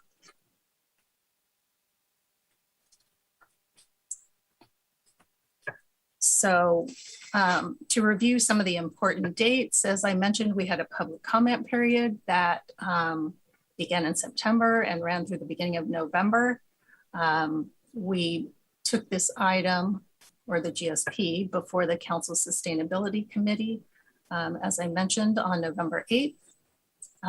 Tonight, we are here holding a public hearing and for the City Council to review and approve the GSP. East Bay Mud will be taking similar action with their board on December 14th. And after that point, if we get approval from both of these organizations, our governing bodies, we will finalize the GSP and we will submit the GSP to DWR before the January 31st deadline. I wanted to mention that there are some clarifications to the resolution. East Bay Mud alerted us to the need for some changes to ensure accuracy of the information. So this all kind of just happened. So this is why it is being presented to you in this format. We would ask that you reference the clarifications in your action to adopt the resolution for this item. So that concludes my presentation, and I would like to introduce Dr. Christopher Hepner from EKI Water and Management. Chris is a hydrogeologist who has been helping Hayward staff with the technical groundwater activities for the GSP, and staff as well as Dr. Hepner are available to answer any questions you may have. Okay, thank you for that report and for the work done on this plan. I'm going to first ask Council if there are any questions, and thank you. That was, you read my mind there. And I can see I can see the Zooming council members now, and I'm not seeing any hands raised here or on Zoom for questions. Going once, going twice. Okay, so I'm going to open public comment on this. This is a public hearing, and ask the city clerk if she's aware of any anyone in the public wanting to make a comment on this item. I'm not aware of anyone wishing to speak at this moment. Okay, and obviously there's no one here, so I'll go ahead and close public comments. I've already received from Councilmember Salinas a motion to approve the staff recommendation. Second. And a second, what? With the edits. Yeah, that's what I was just going to say, with the understanding that it does include those changes that were offered by Ms. Munoz at the end of her presentation. Okay, so that's understood, that those clarifications are part of the motion. The motion was made by Councilmember Salinas, seconded by Councilmember Zermeño. No one wishing, as I can see, to speak on. And I think I will just say, thank you for this, for the work that's been done. I was I was particularly pleased to read that on page 3 of the staff report, the subbasin is currently in a sustainable condition with stable water levels and no occurrences of significant and unreasonable effects for any sustainability indicators. The current rate of groundwater pumping is approximately 1/3 of the rate considered to be the sustainable yield. So right now we're in good condition, and with this plan, we will be able to continue monitoring those conditions in the future. And someday, I hope it doesn't come to us having to really rely on this water, but there may come that day when we will be really glad that we have done this. So with that, I will ask the city clerk to do a roll call vote on this. Wait a minute, I'm sorry, did somebody else want to speak? No. Okay, on this motion that was made by Councilmember Salinas and seconded by Councilmember Zermania. Thank you, Madam Mayor. Councilmember Andrews. Aye. Councilmember Lamnin. With appreciation, aye. Thank you. Councilmember Marquez. Aye. Councilmember Salinas. Yes. Councilmember Wahab. Yes. Councilmember Cermeño. Yes. Mayor Halliday. Yes, and the motion carries with 7 aye votes. Thank you. Thank you very much, Madam Mayor and council members. Thank you for your work. Not our favorite subject this evening, but one that we all know is very important. So with that, we are moving to item number 10, which is the annual election of our mayor pro tem for the city of Hayward. And we'll hear a report on that from our city clerk, Ms. Lenz. Yes, thank you, Madam Mayor and council members.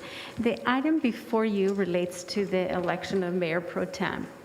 The city charter, specifically section 605, provides guidance relating to the mayor pro tem.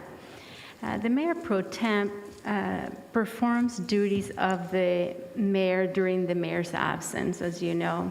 And prior to being elected as mayor pro tem, a council member will have served at least 2 years on the council, and the term is based on the calendar year from January 1st to December 31st. Currently, council member Wahab is the mayor pro tem. And based on the Hayward's traditional selection process, Councilmember Lamnin would be the next eligible council member to serve as mayor pro tem. And I believe that is a brief report of the staff report that you have in front of you. Mayor Halliday, you can now open public comment and follow with discussion or a motion to select, if you all agree, our next mayor pro tem. Thank you. All right, thank you for the report. I'll ask if there are any members of the public who wish to, well, first of all, I'll ask if there are any questions from council members. Seeing none, I'll open public comment on this item. Do you have anyone wishing to speak that you're aware of, Madam City Clerk? No, Madam Mayor. And I'm not aware. seeing, yeah, there's no one here. So I'll close public comment and I will, as is our tradition often, I will go to our current Mayor Pro Tem Wahab, and ask if she would like to make a motion to nominate her successor. Definitely. No, I appreciate that. I also want to thank the entire council for allowing me to serve for the last year. I will say during COVID and all the things that we've covered, it's a lot of work. It was very enjoyable. And Mayor, you do have a lot of work on your plate that I don't think people realize sometimes. And so I was happy to fill the gaps, if you will. So again, I really do appreciate my council colleagues on allowing me to serve here. as well as staff for always helping me out, as I was kind of learning how to do this. So again, thank you very much. I definitely am excited to move this item and have my council colleague be our next Mayor Pro Tem. Thank you. That would be Councilmember Lamnon, correct? That you just. Lamnon, yes. Yes, and I'll second the motion. And I just want to say that, well, first of all, thank you, Mayor Pro Tem Wahab, for filling in when you needed to for me during the year, and appreciating that it can be a little bit challenging. And And I want to say that I really am grateful for the process that we have developed in this city to do this. And there are cities where people fight over this issue, and it just is something that can create ill will. The system we have developed allows everybody to have a chance to be the mayor pro tem, and there's an orderly way that we do it. This year, we didn't have anyone eligible who hadn't served before. Council member, I believe that a year from now we will probably be nominating Council member Andrews, but the process says that you need to have served 2 years before you're eligible, and so then we go to the person who has served longest to go, and that would be in this case Council member Lamnon, who has served previously in this job, but and I'm just very sure she'll do a great job too. So very pleased to second the motion. If there are no further comments, we can ask the city clerk to conduct a roll call vote. I'm sorry, Council member Marquez, I see your hand up. Go ahead. Thank you, Mayor. I just want to echo many of your comments. Want to thank Mayor Pro Tem Wahab.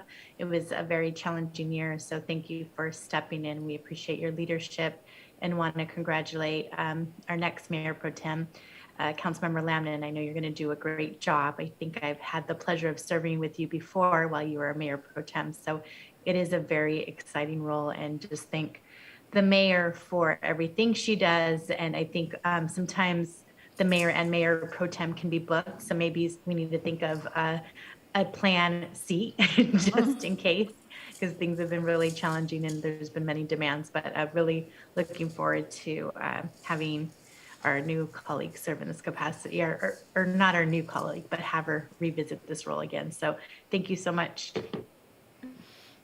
All right, thank you. Seeing no other requests to speak, Madam City Clerk, will you call the roll for the vote? Yes, Madam Mayor. Councilmember Andrews. Aye. Councilmember Lamnon. Aye. Councilmember Marquez. Aye. Councilmember Salinas. Yes. Councilmember Wahab. Yes. Councilmember Cermeño. See. Mayor Halliday. Yes. Thank you. And the motion passes with 7 aye votes. Thank you very much, and congratulations, Mayor Pro Tem Lamnon, and thank you very much for your service, former Mayor Pro Tem now Wahab. And with that, we will. Yes, Mayor Pro Tem Lamnon, please go ahead.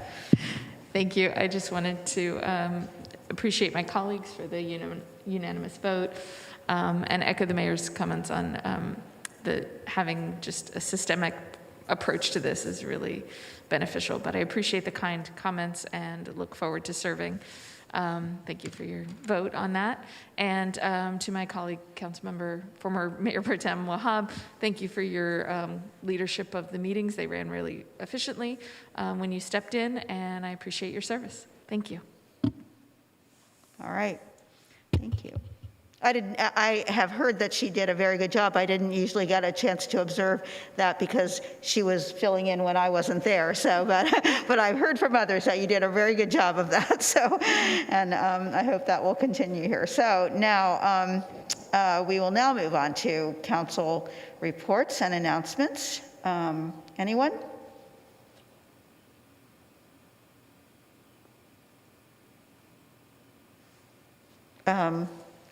Councilmember Andrews.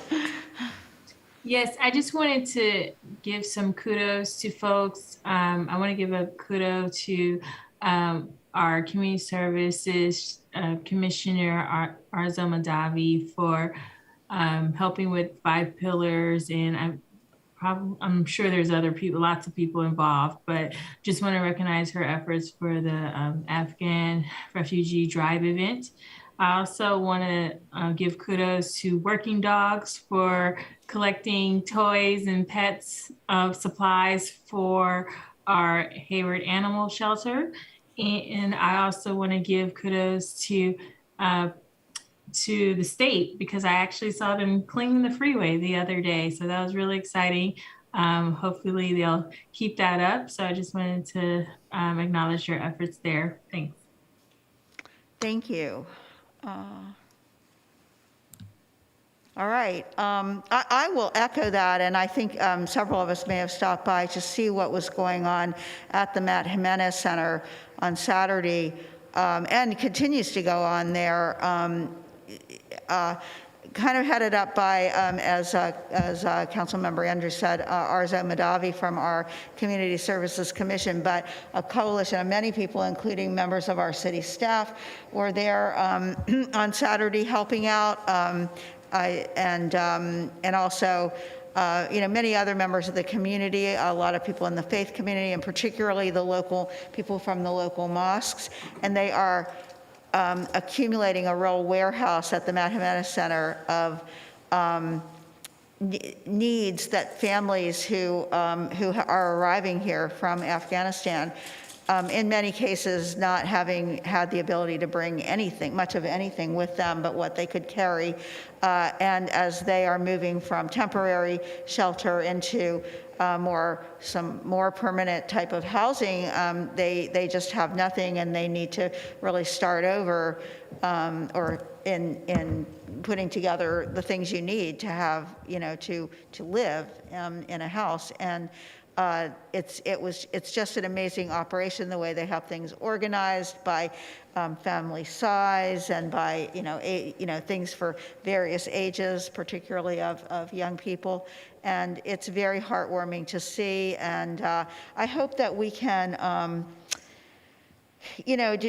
do something to get the word out about this and how people can help. I'm not prepared this evening to exactly talk about that, and I'm sorry, but I hope that if you keep an eye on our website, that we'll have some information about how to help with that. And I definitely, even just cash contributions or monetary contributions or gift cards to local businesses that provide that household goods and even clothing and school supplies for kids are very helpful and would be welcome. So just kudos to everybody involved in that effort. Yes, Councilmember Salinas. Thank you. Yeah, and to complement that, I wanted to add that on Friday, December 10th, this Friday, December 10th, from 10 a.m. to 1 p.m., the Fremont Unified School District is going to hold an Afghan Newcomer Resource Fair. And it's going to be at the Fremont Teen Center, 39770 Paseo Padre Parkway in Fremont. And so that's at 10 a.m. to 1 p.m. this Friday, the Afghan Newcomer Resource Fair. So, great. One of the things I've talked with some of the organizers that are working on this here in Hayward about is more than just material goods and monetary contributions, what we can do as a community to make people feel personally welcome, and have that real human touch to, as I'm told, many have questions, as you can imagine, being suddenly transported to a new country you haven't lived in, how do you find the bus? How do you get this particular type of product? Or, whatever the questions. I'd like to be a part of organizing a way we can respond to some of those needs and questions and provide that human touch, maybe a buddy, some kind of a buddy system, or to really welcome people into our community who have come here under these circumstances. So thanks for that. And so with that, and let's see, okay, Councilmember Zermino? Thank you, Mayor. This Saturday from 10 to 1 over at Eden Youth and Family Center, the bike mobile is going to be there to help you fix your bicycle. I formed a little partnership with the Bike Mobile and Eden Youth and Family Center, and they accepted the invite. They're also, I think, will be collecting some material for little children. So if you have an opportunity, you have a bicycle that needs repair, by all means, drop by, and some of the folks from the Bike Mobile will set up. So this is good. They're based in Berkeley, I believe, and they're coming to Hayward to do this. So regional solutions are fantastic. So see you Saturday. Thank you. Thank you. And Councilmember Wahab. Thank you. I kind of want to piggyback on some of the comments. One, I really do appreciate the effort of the larger Afghan American community that has been kind of stepping up to organize the Matt Jimenez Center as a warehouse. That was kind of our biggest concern as to how can we get it done, and more importantly, Hayward staff. Hayward staff has literally gone above and beyond, and I'm talking about pretty much from the city manager's office to our firefighters, to our police officers, so forth. Many of them who have reached out personally to me as to how else can we help, how else can we, give toys, books, regular clothing, and even diapers and so much more to the new arrivals. That's incredibly important. I also want to thank, the city council who has been very supportive of those efforts. In particular, the mere fact that, one, we passed the resolution, and in some other cities, there's been far more debate as to whether or not to welcome new arrivals and refugees. So I'm very proud that, we did it without even thinking.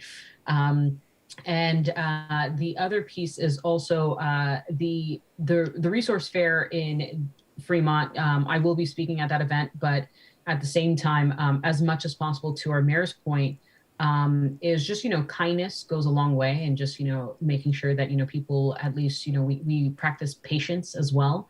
The women and children that will be arriving do not necessarily speak English, and it's not one of the dominant languages in our region to have easy translation and services provided. So I really want to echo that. And then also the mere fact that our supervisors have really stepped up, including providing mental health support for the volunteers that are actually working on these cases. So really, really appreciate all the work around that.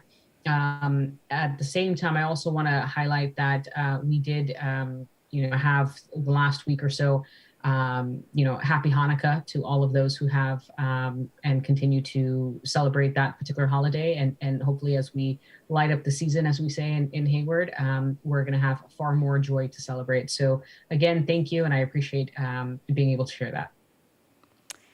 Thank you, yes. And thank you for your efforts. I know from early on when the crisis occurred or started happening that, so I do appreciate those efforts too. And so with that, I think it is good that this year, unlike last year, we are able to be enjoying some of the traditional events of the season that we have. And one of those is coming up on Saturday afternoon. That's, of course, lighting up the season. And I believe the official lighting will be happening right around probably dusk or sundown, around 5. But come on down to City Hall Plaza and check it out and support your local businesses. And with that, we will be having, we will be next meeting 1 week from tonight on December 14th, and that will be our last regularly scheduled, anyway, council meeting of 2021. So until next week, we'll see you all next week, and for tonight, this meeting is adjourned.